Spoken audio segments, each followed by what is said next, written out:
ហេតុការណ៍ទម្លាក់គ្រាប់បែកខុសបច្ចេកទេសរបស់យន្តហោះចម្បាំងកូរ៉េខាងត្បូង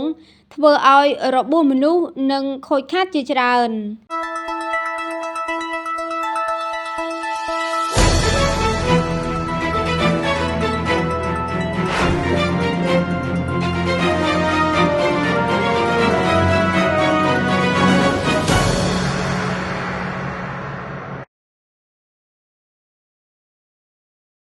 នៅកូរ៉េខាងត្បូងយ៉ាងហោចប្រជាពលរដ្ឋ1នាក់របួសធ្ងន់ធ្ងរហើយ3នាក់រងរបួសស្រាល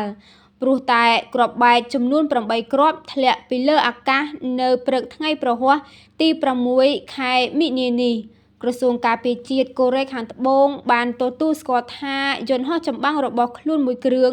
បានទម្លាក់គ្រាប់បែកខុសគោលដៅនៅកូរ៉េខាងត្បូងយន្តហោះចម្បាំងមួយគ្រឿងក្នុងចំណោមយន្តហោះចម្បាំង KF-16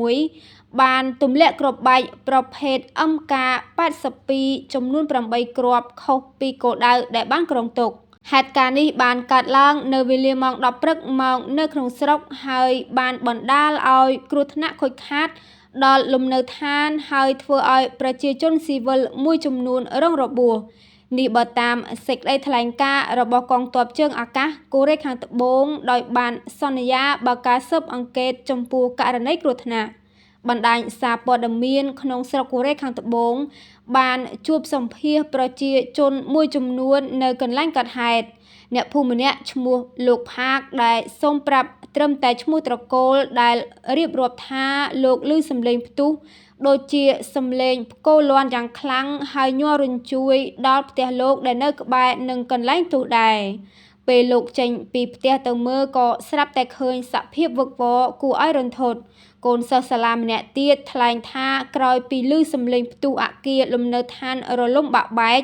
កញ្ចក់បង្អួចនិងដំបូលក៏ខ្ទេចខ្ទីហើយក្នុងចំណោមអ្នករងរបួស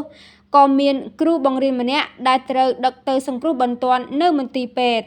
គួរជ្រាបថាក្រៅពីខូចខាតផ្ទះសម្បែង2វិហារគ្រឹះសាសនាមួយកន្លែងក៏ប៉ះពាល់ដែរកងទ័ពជើងអាកាសកូរ៉េខាងត្បូងបានថ្លែងក្តីសោកស្ដាយនិងសូមក្តីអភ័យទោសពីជនរងគ្រោះព្រមទាំងសន្យាធានារ៉ាប់រងសងថ្លៃខូចខាតទាំងអស់ហេតុការណ៍ទម្លាក់គ្រាប់បែកខុសបច្ចេកទេសនេះកើតឡើងនៅទីក្រុងមួយតំបន់ភាគខាងជើងនៃផ្ទៃប្រទេសកូរ៉េខាងត្បូង